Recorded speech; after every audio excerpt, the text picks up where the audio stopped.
كاين عندنا الطياب وكاين عندنا الطبخ. الطياب هو كل طبخ أضيف له طيب، والطيب هو التابل. الحكمة في الطياب المغربي هو كيفية وضع هذه التوابل.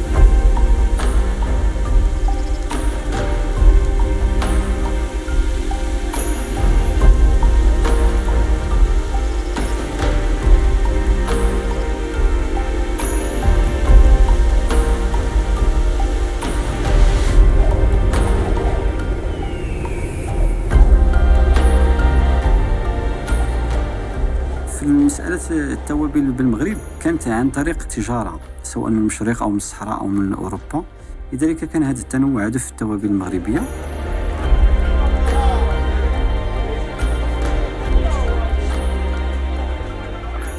هناك توابل داخلية لأن عندنا نباتات مشهورة موجودة مما كان يؤدي إلى صنع هذه التوابل، مثل يعني توابل الكمون.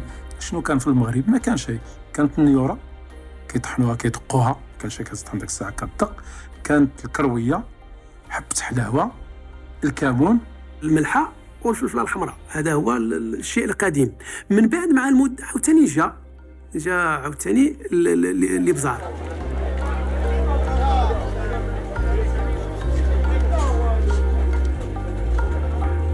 حسب بعض الدراسات أن تقريبا 30 إلى 40% من التوابل الموجودة حاليا كانوا يعرفوها المغاربة، ولكن الأكثرية يعني إلى من 70 إلى 60% جات من الشرق، وهي بحال السكينجبير ما كانش عند المغاربة، جا من الشرق. في البداية كانت طرق الصحراوية، يعني عبر إفريقيا وعاد كيمشيو نحو آسيا.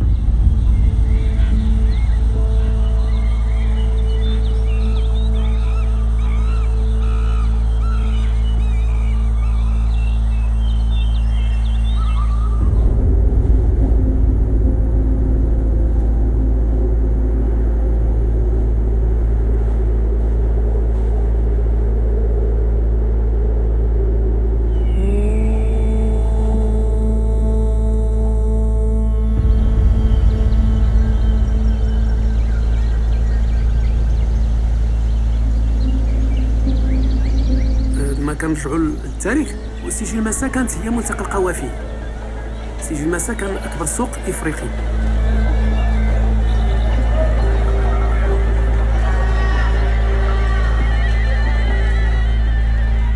ملتقى القوافل كان شرائع الملح مع الذهب، يعني تبادل تجاري.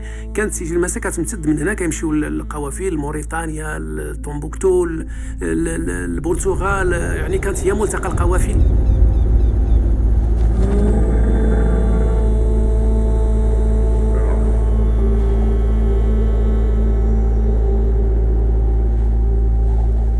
ولكن فيما بعد بدأت هنالك تحويل دوك القوافل التجارية الصحراوية، دوك الطرق اللي موجودة في الصحراء نحو البحر، وبالتالي المحاور التجارية اللي أساسية من بعد القوافل التجارية الصحراوية هي الطرق البحرية.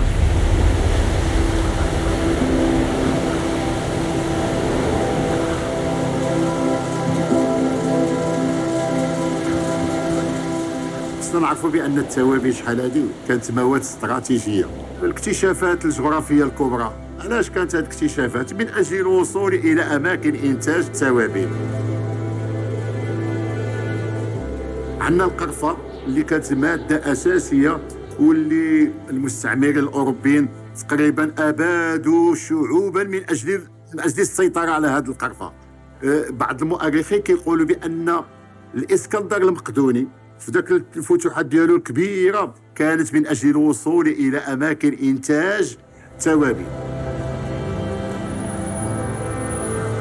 العالم والبشرية شي تياخذ من شي تيدوز لشي، وحنا الحمد لله أنا عندي واحد القناعة اللي هي شخصية، وبعض المفكرين وبعض الناس كتبوا على هذه المسائل هذو. المغرب بلد يعني بارك الله فيه في كل ما في كلمة معنى، لأن الموقع ديال الجغرافي يجعلوه في واحد ممر السفن وهذا، وكانوا بعض الأحيان تيوقعوا عطاف دوك السفن وتيوقفوا دوك التجار ومنهم خدينا منهم القرفه، خدينا منهم بزاف ديال الحوايج، خدينا منهم ثقافتنا ديال الملح مع الحلو. لان ملي تشوف العالم كله كدير واحد جرد العالم كله كتجبر بين ويا الصين ولا اسيا، هما اللي كيطيبوا بالملح والحلو. وحنا بوحدنا هنا في شمال افريقيا في العالم العربي الوحيدين اللي عندنا النوع من الطبخ. ما يمكنش يكون نزل من السماء، راه يعني كاينه واحد لانفلونس كيلكو بار هي اللي جعلتنا باش نمشيو في هذا الاتجاه.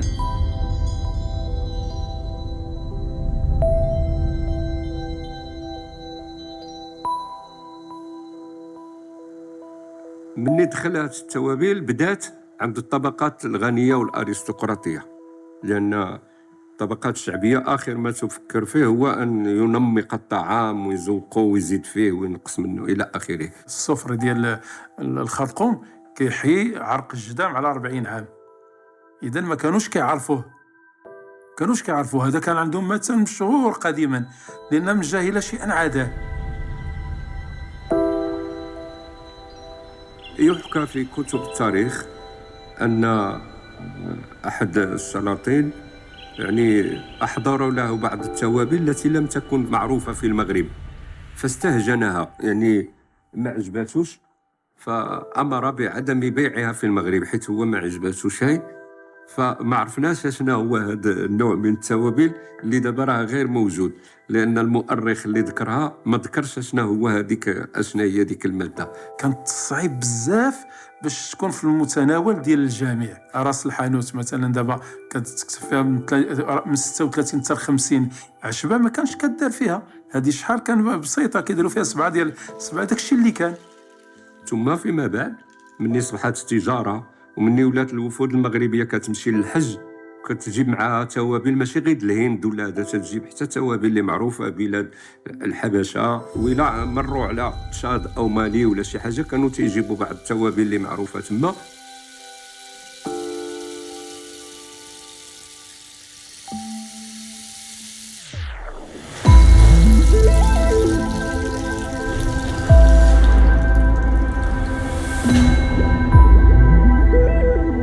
المغرب منذ قديم كانت دولة دبلوماسية، ولهذا كان كيسهل عليه باش يجيب هاد التوابل من دول أخرى. وملي هاد التوابل جات واستقرت في المغرب ولاو كنحرطوها، النساء كل واحد يجعل التوابل ديالها. البهارات هي سر الطبخ.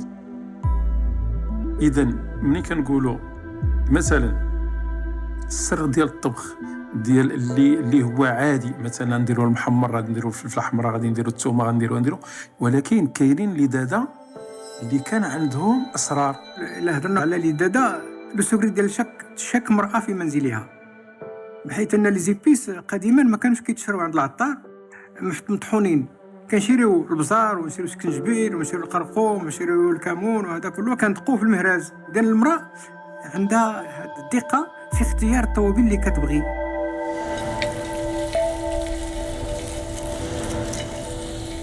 لا كويزين ماروكان بنينه، يعني ملي كندوقو دوطخ كويزين كيبان لك بانه ناقصهم شويه تاع لا ليزون. لا كويزين ماروكان ولي زيبيس ديال البلاد، يعني فاش ندوقو ان بلا اللي هو صالي كيكون عندنا واحد لاغموني ديال لي سافور، كيكون بزاف د الحوايج سي ايدونتيفي. وفاش كيكون عندنا واحد لو بلا اللي هو سكري صالي كتكون واحد لا ليزون انكرويابل، يعني ما كتحسش بانه راه هذه طاغيه على هذه او لا هذه طاغيه على هذه، كيكون واحد لارموني واحد لا ليزون اللي توافق.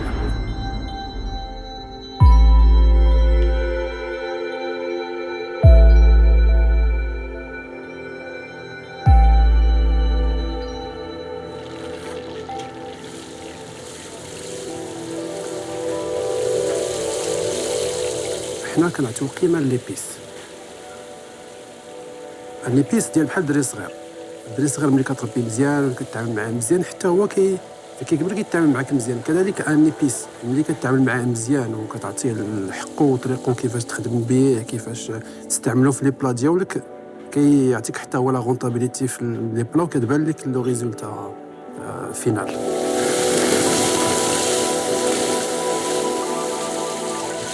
الطبخ المغربي حافظ على الهويه ديالو، نصوبوا دابا مثلا الحريره نديروها بالحلبه ويكون فيها كو مزيان شي واحد ما عمرو كلاها، ولكن حنا غادي ناكلوها ما تعجبناش لان عندنا بحال لي نورماليزي داك وحدنا داك هذيك السيمفونيه ولات عندنا مباشره. ملي كناكلوا نشربوا الحريره كنعرفوا راه طيب القزبور والحمص وسميتو، يعني ما مستعدينش ناخذوا لو ريسك نذوقوا حاجه اخرى.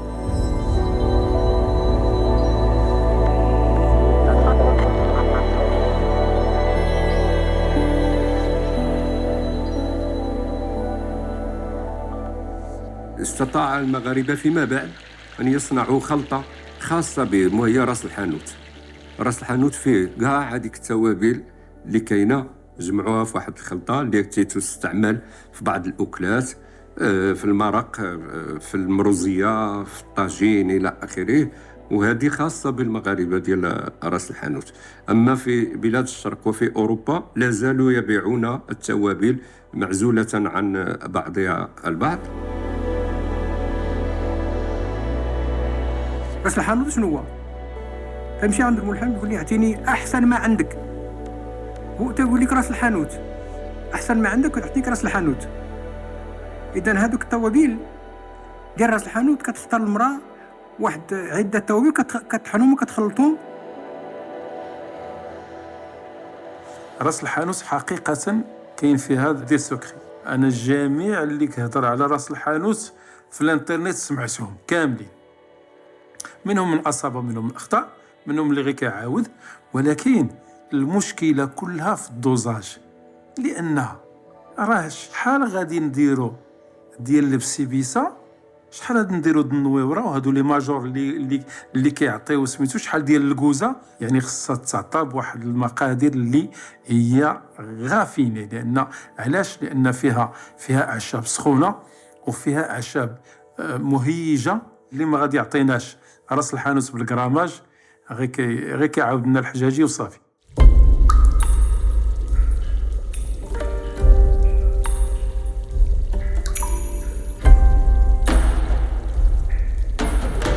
زمان كان عندهم واحد المقياس عجيب وهو عيني ميزاني. عيني ميزاني بمعنى غير بالعين كنحكم على القدر اللي خصو، وهذا العيني ميزاني خصها واحد المده طويله ديال التدريب. البنت كانت كتدخل مع يماها للكوزينه ملي كدير 7 سنين ولا 8 سنين، اذا خصها ملي توصل 13 14 عام تكون حافظه الوصفات، تكون دربت على عيني ميزاني الى غير ذلك. ولاو كيقلبوا العيالات على العطريه ديال المحمر، العطريه ديال البسطيله، العطريه ديال التاكوس، تاكوس، ودخل في الحضاره المغربيه، الطبخ المغربي الداخل. منين تشوف الدري ما ياكلش ملويه وياكل تاكوس، حنا كنفقدوا الهويه ديال الناس، كنفقدوها.